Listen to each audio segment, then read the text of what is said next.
How often should you check your tire pressure, change oil? How far a distance should you be from the car in front of you when driving? Nighttime safety driving tips. All of that is today's issue for a very special edition of Paano Ba To? Brought to you by Ford Philippines.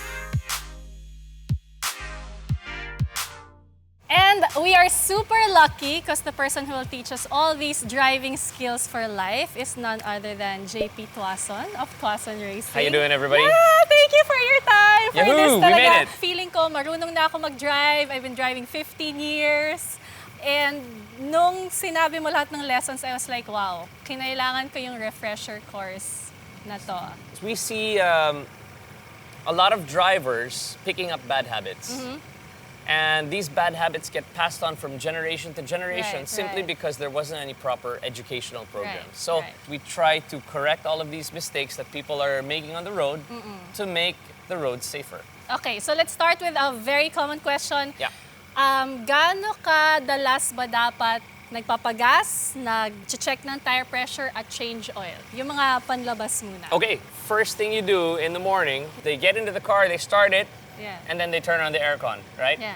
The car starts, the aircon is on, everything is good, life is great. Yeah. Put on your seatbelt and off you go. So, it's the first thing you should do before you leave. Well, the vehicle has been parked there all night. Right. So, the first thing we want you guys to do in the mornings, always check underneath the car. Okay. So have a look, Okay. and if you see fluids on the floor, more often than not, it's just water. Right. Water from the condensation of the air conditioning, Right. and it's not really a big deal. Yeah. If the fluids are thick, then it's something that really needs attention, probably at the casa. Right. Okay. Now, the next thing is the tires, right? Yes. We always tell people that hindi pwedeng gamitin yung tinatawag na matameter.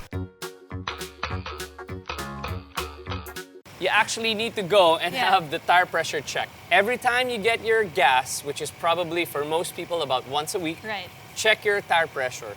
Usually when you open the doors of the vehicles, you'll see there's a little sticker and it has the tire pressures that are recommended for your vehicle. Right. So once a week pwede na. Once a week for tire pressure, I think, is more than enough. Yeah. It shouldn't be a problem unless you obviously run over a Paco and then the tire becomes flat. Right. Last, yung Yes. change oil, that's what you said. Okay, so How now, often is that? so most people never really check the oil, Right. They wait for the light to turn on in the dashboard and they go, oh my God, I gotta bring the car to the casa. Yes. I say that if you have your tire pressure checked once a week, you should also check your oil once a week. What's important here is you can see that the engine is in the middle, and in all the vehicles, whatever's in the middle is probably the engine. You'll see this yellow dipstick, right? So that's the oil dipstick, and to check the oil, what you need to do is just pull it out. You'll see that at the bottom, there's two dots. Okay. Basically, the dot on the bottom means that you're running towards empty. And the dot on the top is basically full. Okay. So long as the oil is not below the lower dot, you're okay. So how much oil should you have? It should be somewhere in the middle. Okay. The best time to check the oil is to check it in the mornings. And the reason why you check in the mornings is because all of the oil has gone down to the bottom of the engine, and when you pull this out, you'll get the correct reading. And the best way to get the reading is to pull it out once, clean it off, put it back in, and then pull it out. And this is now the correct reading. So so it's you like can now see that it's, and this is fine. Okay. They have their oil checked when they have their tires checked, right? Never check your oil at the gas station because you'll always get the incorrect reading. Okay. You'll always get a reading where the oil level is low. So we just checked it now, right? It was at 1/3. This is probably close to full, but that 2/3 that's missing is now circulating at the top of the engine. Right. Check your oil always before leaving the house. You mentioned that human error is the number one cause of road accidents. That's right. So when we talk about speed, basically the biggest problem in the Philippines is not only do we have a lot of traffic, but because we have traffic, people are not used to driving very, very quickly, right? And when the road is open, they tend to kind of just go for it, right? So when you ask people what's the speed limit on the expressway, everybody says it is 60. 100. When you start going to places like national highways, like EDSA, it's recommended at 80 kilometers an hour.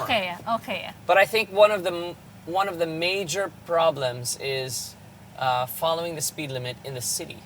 Now, the recommended speed limit in the city is anywhere from 20 to 50 kilometers an hour.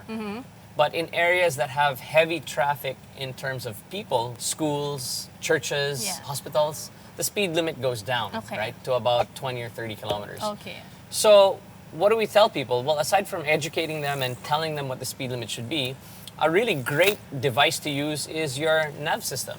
Okay. So a lot of cars now sync with their phones. Right. So Ford's got this great Sync 3 system. Right. When you sync your device with the Bluetooth system, you can actually use Navi that comes from either this system or from your phone. So you can have Waze or whatever. Yeah. And as you're driving, you can actually see what the speed limit is. It actually comes out in the Navi system. Okay. And what happens is usually the speed limit sign sort of blinks or becomes more bold when you're over the speed limit. Okay. Another common question is, gaano kalayo ako dapat dun sa kotse sa harap ko?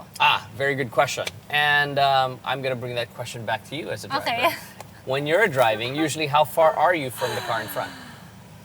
It differs, depends on your speed. So if it's a highway, maybe I'd say another car length. Pero kapag medyo traffic, syempre, ang Pinoy tututok pa eh, diba? So that nobody can make seeing it. Yeah. So the problem is when people base following distance to other vehicles on speed, Right.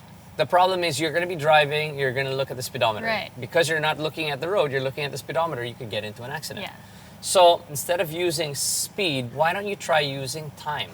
We try to recommend what they call the 3-second rule. It's an international system for following distance.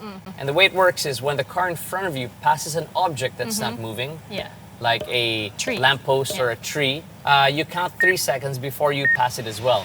And this allows you to be the right distance no matter what speed you're going. The faster you are, automatically the farther you'll be. And the closer you are, obviously you'll be going much, much slower. Yeah, and this is of course for safety, that in case biglang mag-brakes yung nasa harap mo, you have enough time to react. The average driver takes about 1 second to react to an accident, right? So you see something going on in front of you, like somebody crosses the road or the guy slams on his brakes. It usually takes us a second to recognize that and move our foot from the gas pedal to the brake. So with the 3-second rule, you have 1 second to react, and you have a 2-second buffer to slow down and stop the car. So actually, it's so funny. After I took the DSFL, whenever I'm on the road, I count in my head gaano kalayo yung kotse sa harap ko. And pasok sa 3 works, seconds. Right? Yeah. And I guess the final tip for that is if it's raining or it's really dark or the roads are really bad, instead of doing 3 seconds, you just add 1 or 2 more seconds to make it even more safe. Right. So this particular car is the new Ford Everest. What I do appreciate about this is the added safety features. So first, you have what they call Sync 3. You have this 8-inch full-color touchscreen. This is compatible with Waze and Google Maps on top of yung built-in navigation niya. So helpful siya. So even when you're in areas na medyo mahina signal or walang signal, you can still navigate. Okay, diba? So an important feature is voice activation. So all I do is press this and I say, please say a command. Set temperature 23. Did you say 23 degrees? Yes. Setting temperature to 23 degrees. So see, while you're driving, you can just voice command. Please say a command. AM 630. Tuning to AM 630.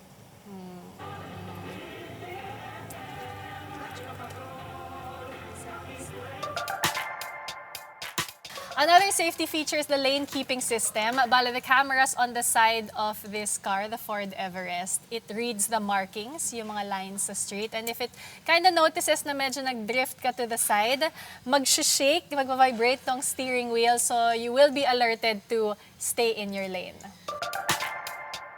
Another safety feature is the pre-collision assist with pedestrian detection. So this is useful for city driving.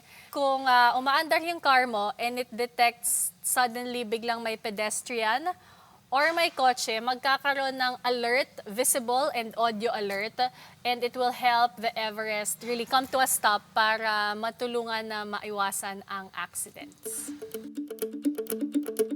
So as a final driving tip to either newbie drivers or all us drivers who think we kind of know what we're doing. I think a great tip for to wrap it up is to connect to what we were discussing. When we talk about driving skills for life, you know, we're talking about road safety bordering on defensive driving. We always say that the driver has control of only the vehicle that they're driving. You can't control anything that's happening outside the car, right? So with that said, I would like to leave you with 3 very interesting tips. The first one is, it's a bit selfish, but I think it's very, very true in most cases. When you're driving down a very dark area at night, what do you want to do? You always want to try to follow somebody else. Right. Why do you want to follow somebody else? Because instead of having the burden of trying to make sure that you're doing everything safely, give it to the driver that's in front of you, right? Just make sure that you have that correct following distance.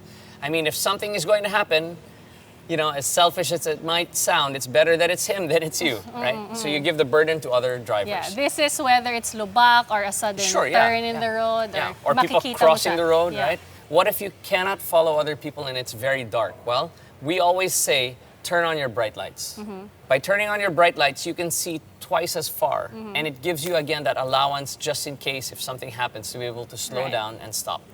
Now, finally, what if somebody is coming towards you and they've got their bright lights on, right? It's dark, they've got their bright lights on, and you're like, wow, I can't see anything, right? You also flash them with your bright lights. You turn on your fog lamps, right? You open the window and whatever, right? But they still don't go to their dim lights. What do? Well, instead of looking at their headlights and getting blinded like a deer, we always recommend to look to your right, and you'll see a white line usually at the edge. It's called the edge line. It basically tells you that you haven't gone off the road.